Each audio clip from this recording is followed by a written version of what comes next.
things I want to talk about this week, although this is different than my usual new every Wednesday news show. If more than two things, I'm going to cheat. I'm talking about Opening Night Live and Gamescom. The big Jeff Keighley presentation just wrapped up. I'm actually here at Gamescom checking out some stuff behind the scenes. I'll have more videos out later, but I just wanted to talk about some of the stuff I really liked from these announcements. So here are my personal picks, some things I found interesting. The event itself, decent, had a lot of updates on existing games. Some of those updates and, bits of info were pretty exciting, but I was here mostly for the new look at games, the new reveals and stuff like that. So for me, the first thing was Ren Animal. Now, this was teased about a week back, but we got our first real good look at it, and this is the newest game from Tarsier Studios. This is from the people who originally made Little Nightmares. Little Nightmares is now gone beyond them. We'll talk about that in a little bit, but this, to me, does feel like a spiritual successor to A Little Nightmares. It seems very dark, very creepy. Once again, you're playing as a little freak walking around beautiful, haunting environments. I love this shit. This is like a games genre I really love. I've talked about that a lot now, where you're just like a little person walking across a beautiful world and like you're doing crazy stuff and puzzles. And it does seem like they are continuing the DNA of Little Nightmares. I like to see that, although Little Nightmares doesn't seem like it's like, on the wrong track or anything like that, because just to kick into that, we did get a look at Little Nightmares 3. We have seen some of this before, but we got to see a lot more, and it is very much feeling like it is in line with the previous games. Absolute tone, vibe, down to some of the actual boss and creature designs. Some of them actually look like strikingly familiar to previous ones, but still, I'm interested in playing this, and I like that it's like fully co-op. I think they're onto something here. But really, just with coupling like those two games like back to back, at least in my video, I was curious to see how things would pan out with this like shift with Tarsier going their own way, making something that still feels like a Little Nightmares, and then I believe it's Bandai Namco continuing the Little Nightmares brand with a different development studio. My concern, of course, is like what anybody like, oh, it's like the OG guys went off, they're doing their new thing now, and now the big company is still continuing that brand and dragging it through the mud. It doesn't seem like that's the case. Little Nightmares 3 does look pretty cool. It looks like the new people working on it absolutely get it. So I'm looking forward to playing both, honestly. I'm going to be eating good. My little games where you play as a weird little freaky guy in a gross environment. I'm winning here. Also, if I do seem really jet lagged, I am. The other thing I wanted to talk about was Civ 7. So Civ 7, we got the reveal, we got a look at gameplay and stuff like that. I am a big Civ guy. I'm not like ultra hardcore, but I play all of them and I've loved them for a very long time. And the new one seems interesting. They're experimenting. The games have always experimented, and it seems like they're pushing that further this time around instead of just like, here's Civ 5 again. Because that's what they could have done, and some people would be very happy. I would still dig that. But Civ 5 is great. I also love Civ 6, but like Civ 5 is still considered to be the standard for a lot of people, so they can't really, like, what are you going to do with that? So here it seems like they're trying to change things up in terms of, in a session, you're playing as multiple civilizations as you advance through time. I watched a stream afterwards because I was like so excited about Civ, and there's interesting things there with how you can now more mix and match leaders to different countries. So like you can have like Egypt, but have it like the leader be like Ben Franklin or something. I don't know. So I like that in terms of just experimentation. That's kind of weird, but also they said there's only going to be 3 ages that you advance through. That's interesting. But I like the visual style. I like the more detail to every individual civilization. It looks like they're almost going for a more curated, more tightly controlled experience this time around with every age, and how, like I said, you progress through a campaign and you'll play as different civs. I think it's interesting that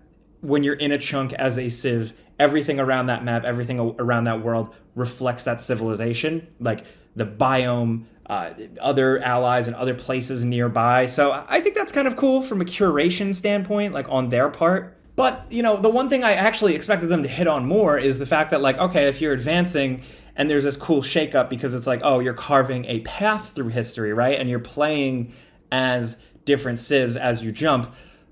How does your decisions made in one affect going forward? So, like, yes, if you play as, like, ancient Egypt at first, and then the next age you play as like, colonial as England. How do those decisions you made in your previous run or round make sense for this new age? So I want to see more stuff like that. I want to see more of how much they are controlling, curating the experience, and how much that experimentation is actually going to pay off. Gwendolyn Christie. Let's try that again. Gwendolyn Christie, the actor, is playing the narrator, which the narrator was like such a significant thing for me, man. When Sean Bean was the narrator, that was incredible. But Gwendolyn Christie, who, when I first heard her voiceover, I thought it was Tilda Swinton. I apologize to all British people, but Gwendolyn Christie is a lady from Game of Thrones. I didn't watch Game of Thrones, sorry. But also, she is Captain Phasma from Star Wars. So there you go. However, her voice kicks ass and it really suits this. I don't know. So I want to see more from Civ. I want to see if the weird experimentation is worth it. Civ 5 or whatever your favorite Civ game is always going to be there, but I like that they're trying different things. I'm going to wait and see. Also, Batman Arkham Shadow. It was really nice to finally see gameplay from this and get confirmation that it's Roger Craig Smith playing the voice of Batman, which makes sense because this is technically taking place after Arkham Origins, where he was, the Batman, but before Arkham Asylum. So it's a good fill-in thing. I care about that stuff, but I also like VR, so I am going to be playing this. I'm curious to see how this actually plays. There is hands-on a little bit at Gamescom here. I'm gonna try and get to play it. I don't think I'm gonna be able to, but I'm gonna try my best. Some people don't answer my emails, but that looks like a wet dream, like absolutely like Batman Arkham gameplay distilled down to a VR experience and actually looks like you're a fully capable Batman. I just want to know how that plays. How smooth is that? It's from the developers Camouflage, who did the Iron Man VR game, which while it didn't look very good, it played very well and actually got the Iron Man feel.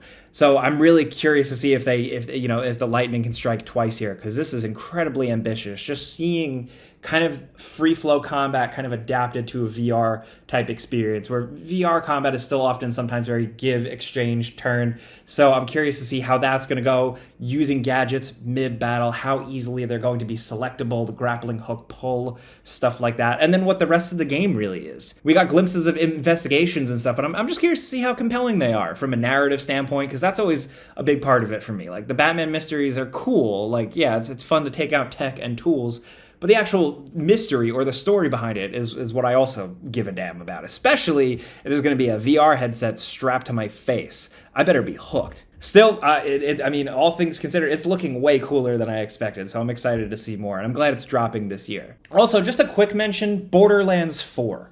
Now, you guys know I'm not like the biggest Borderlands guy. I had a huge moment with the Borderlands 2. Borderlands 2 I absolutely loved. I've never really had the same heights with the series since then, but I always pay attention. 3 didn't really do it for me. It wasn't like mechanically bad or anything like that, but I don't know. It just didn't connect. It didn't have the staying power.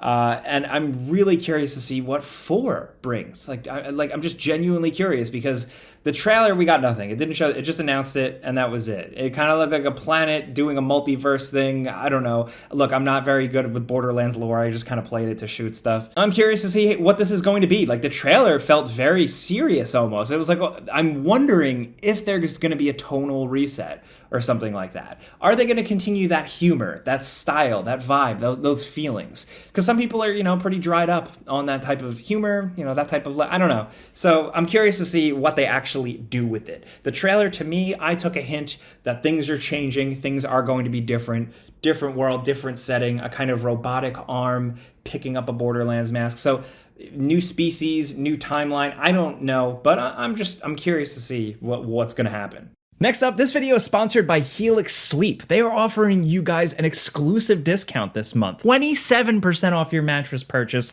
plus 2 free pillows. Use promo code HelixPartner27 and act fast. This discount ends after Labor Day. Check out the Helix site for more details. And if you are new to Helix, this is a premium mattress customized to fit your needs. It's shipped right to your door, you take it out of a surprisingly small box, and you're good to go. Helix offers this very cool sleep quiz that you can quickly take to get the right mattress for you. It takes in your sleep preferences, your body type. I ended up with the Dusk Luxe because I like a bit of a medium feel, and I tend to sleep on my stomach. I've been using this for a couple days, so you guys get first impressions. I've never slept on a mattress this quality before, to the point where now when I sleep, I get vivid nightmares. That's an endorsement, though. I sleep so well, so comfortably, so deeply. I've been having detailed dreams. So I don't know how better of a thumbs up I can give. Like I said, shows up right at your door, free shipping in the US, and you have a 100-night sleep trial to make sure it's the right fit for you. Helix mattresses also include a 10-year warranty and financing options, so you should check it out. There's a QR code on screen here, or you can click the link in the description down below. It's helixsleep.com/Jake Baldino. Use promo code HelixPartner27 and you get 27% off your mattress purchase plus 2 free pillows. Go check that out. Sleep well on me. And big thanks to Helix for sponsoring this video. This is one I did not expect. Dying Light: The Beast. On the one hand, I'm actually kind of happy. I liked Dying Light 2, nowhere near as much as the first one though. And I was almost hoping Techland would go start doing something else. But for them to go back to Dying Light and focus on Kyle Crane from the first Dying Light, it's kind of cool. It's kind of interesting. They also are speaking my language with what they also said. It's a 20-hour experience in a tightly crafted world, which my biggest problem with Dying Light 2 is that it was just a lot of open world and a lot of open world stuff.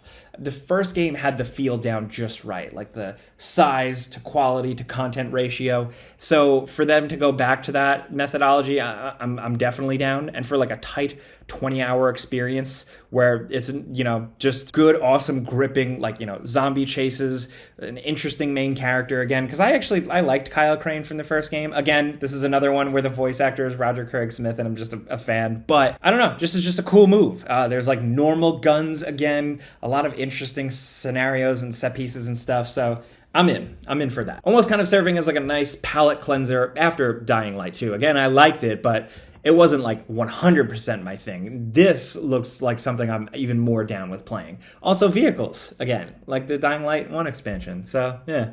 Man, another one I did not expect is Mafia: The Old Country. So this is Hangar 13. This is from the Mafia guys. And this is a new game set in early 1900s Italy. Sorry, to be corrected, specifically in Italy, Sicily. So they're really going for it here. This is cool as hell. As much as this is just an announcement, don't really know anything about it. They said they're going back to their roots and they're making another Mafia game centered around a good narrative for fans of Mafia stuff, like Mafia movies and stuff like that. And I'm in. I like these games a lot. And I think The Old Country is a cool angle to explore in the gaming world because there's a lot of stuff there that can be really interesting. I just say this as a Godfather Part 2, like, diehard fanboy. That's my shit, dude. And even in the first Godfather, like, anytime it goes to Italy, like, it gets more interesting. Like, Michael Corleone in Italy was one thing, but Vito Corleone in Italy showed that there was so much more going on in Italy. And you can kind of see how this one thing from one country came over to this other country. So very interesting. Early 1900s also, just from a maybe seemingly open world narrative adventure game standpoint, could be interesting. Different types of modes of transportation, different types of weapons. I'm thinking like Battlefield 1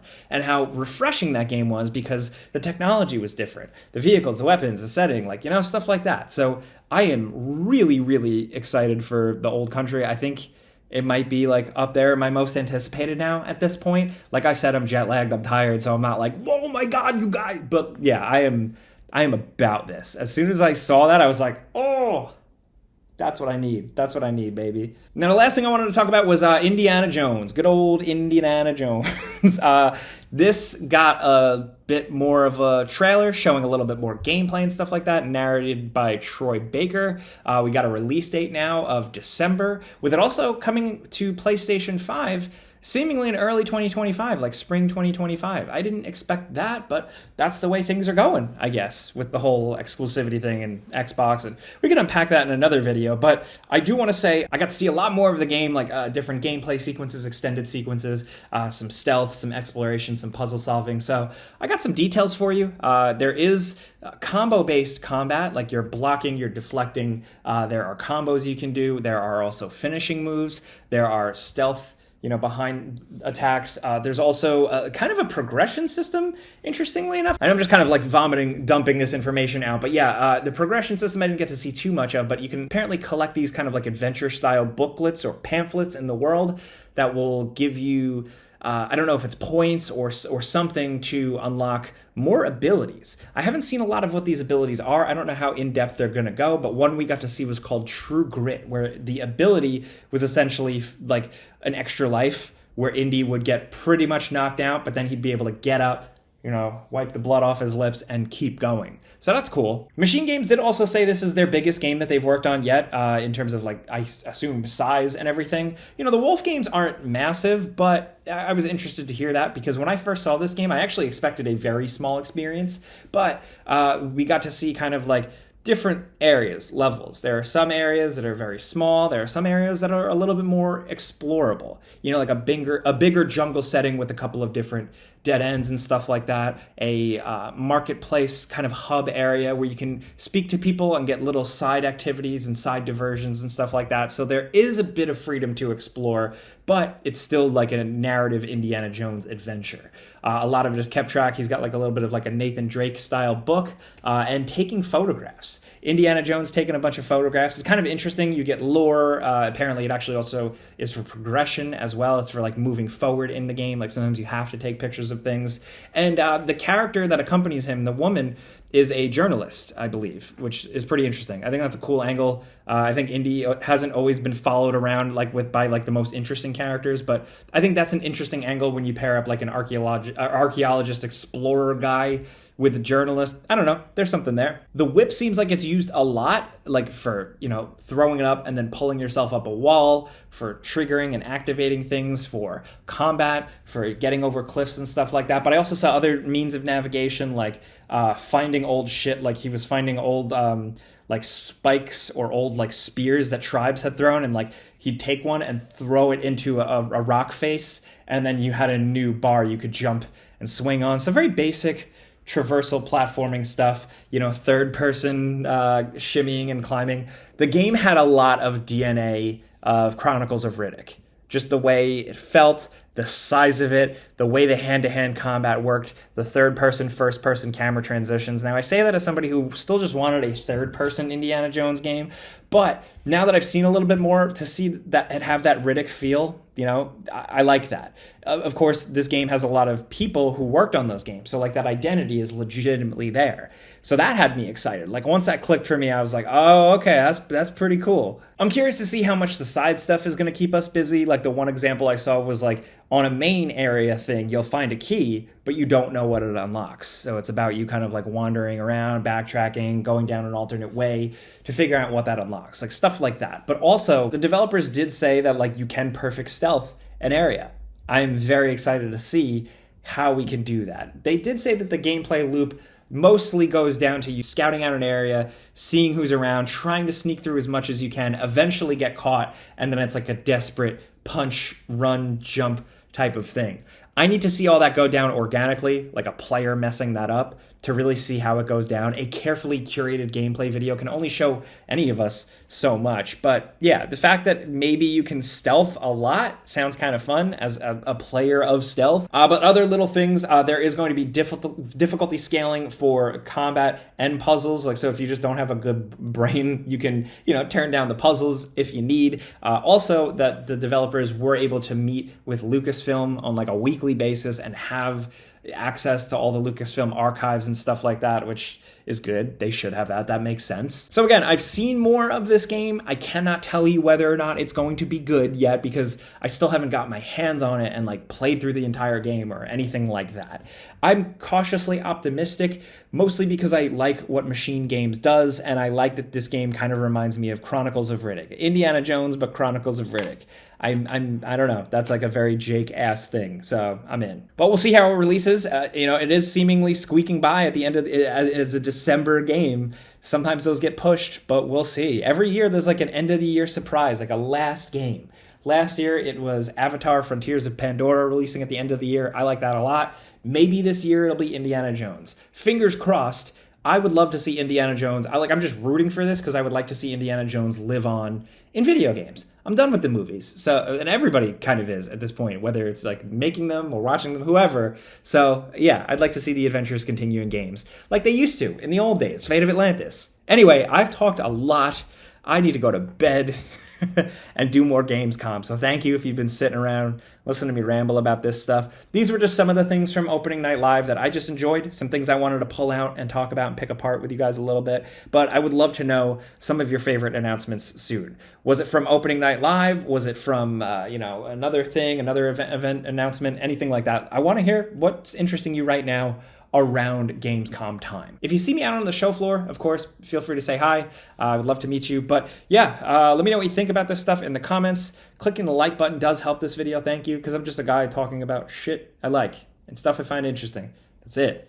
So thank you for that. But I'm Jake Baldino. Subscribe because video games. Pizza's on me.